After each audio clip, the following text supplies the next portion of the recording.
Olá, meus amores! Como é que vocês estão? Com a tia tá tudo bem. Hoje a gente vai falar sobre o meio ambiente. Mas o que é o meio ambiente?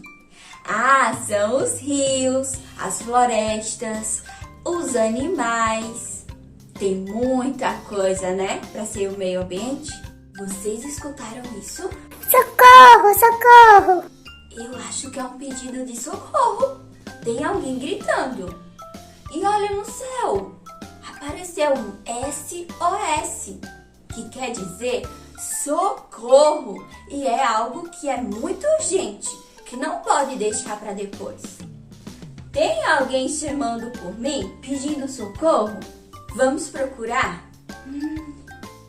Sou eu, planeta Terra. Eu preciso da ajuda de vocês. Eu estou muito doente. Vocês escutaram? O planeta Terra. Olha ele aqui. Ele está doente. Mas por que será que ele ficou doente? Já sei. Eu acho que as pessoas não estão cuidando bem do meio ambiente. Por isso que o nosso planeta está assim, com muito lixo, poluição, não tem mais ar puro. Mas o que a gente pode fazer para ajudar o meio ambiente? Vamos pensar juntos? Já sei! Se a gente parar de jogar lixo nas ruas, se a gente cuidar das plantas e das árvores, se a gente não poluir os rios, e se a gente cuidar bem da natureza, eu acho que a gente pode e a gente consegue se todos nós juntos fizermos a mesma coisa. Preservar o meio ambiente. Não é difícil preservar o meio ambiente.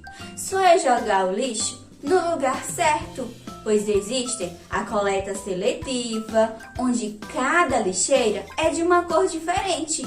E lá a gente joga o plástico, o metal, o orgânico, o vidro, e tudo fica bem organizado e vai para alguma indústria onde eles fazem a reutilização desses objetos. E não custa nada, é tudo muito fácil de fazer. Imagine, se a gente parar de destruir o nosso planeta, ele vai ficar bem, vai ficar vivo e a gente também. Pois a gente necessita do nosso planeta bem e saudável para a gente viver também.